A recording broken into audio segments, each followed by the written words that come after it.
السلام عليكم ورحمة الله. مرحبا بكم مع شهوة زينب. اليوم إن شاء الله غادي نحضروا 2 كيلات ديال الحلوى من عجينة وحدة بمذاقات مختلفة. خليكم مع الفيديو باش تعرفوا على المقادير وطريقة التحضير.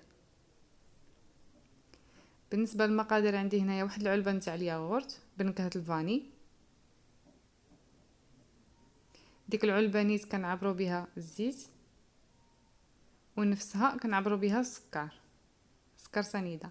كنزيدوا 2 بيضات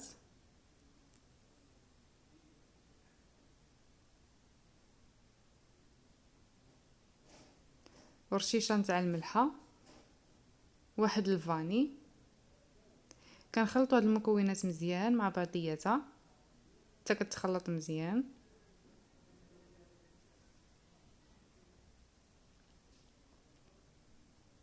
من بعد غادي نزيد هنايا 3 المعالق كبار ديال النشا اولا مايزينا،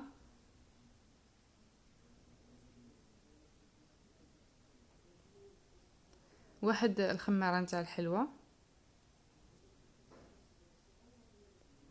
وغادي نبدا نضيف الطحين اللي يكون مغربل. كنبدا كنضيف وانايا كنجمع حتى كنتحصل على عجينه تكون رطبه، ما كنقصحوهاش بزاف.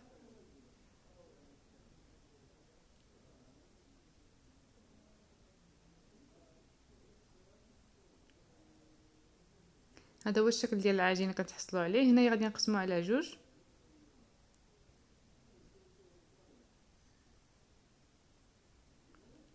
الشكل الاول غادي نضيف له النكهه نتاع الحامض، ممكن تزيدوا قشور ديال الحامض. انا من بعد ما دخلتها مزيان غادي الجزء الثاني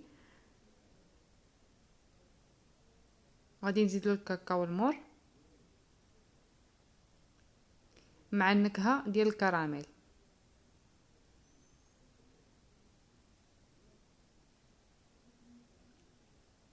كندخل داك الكاكاو مع نكهه الكراميل في العجين مزيان. من بعد غادي نشكلهم. هنايا العجينه زدنا فيها الحامض، النكهه نتاع الحامض. غادي نشكلها على شكل كويرات وغادي ندير لها حفره في الوسط.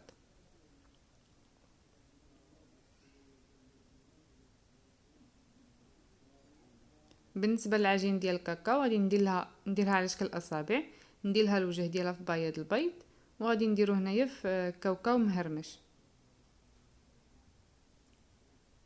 هنايا كاوكاو راه ما حمرتوش، فقط خديت كاوكاو اللي بلا قشور وطحنته هكذا في الهاشوار. من بعد كنغربلو باش كيتحصل على حبيبات بحال ما كتبقاش عندنا ديك البودره في الكاوكاو.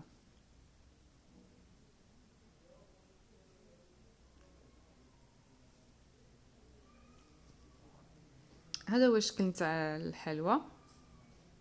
من بعد ما شكلتها دابا غادي ندخلها الفران يكون سخون على عافيه مهيله حتى كطيب وكتحمر. هنا من بعد ما طابت انا خديت هنا الناباج اللي دفيته، كندهن به الوجه نتاع الحلوى. من بعد كنفندها في الكوك. ممكن تعوضوا بالناباج بكونفيتير حتى هو كتدفيوه شويه، كدهنوا به الحلوى. من بعد كتفندوها في الكوك.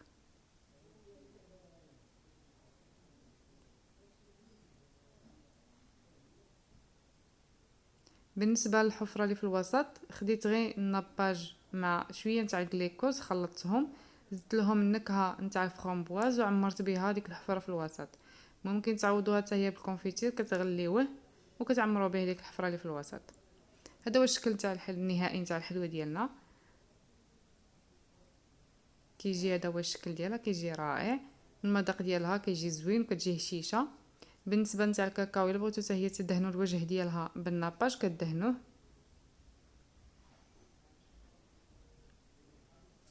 بغيتو تخليوها عاديه كما خليتها حتى انايا كتخليوها هكاك. انتما تشوفوا الشكل ديالها من داخل كتجي هشيشه.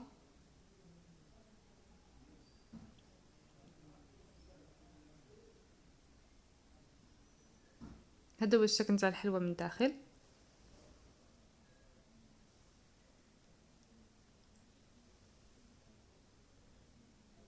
كتجي حلوه هشيشه وبنينه. كان هذا هو الفيديو ديالنا اليوم، نتلاقاو في فيديو اخر ان شاء الله. السلام عليكم ورحمه الله.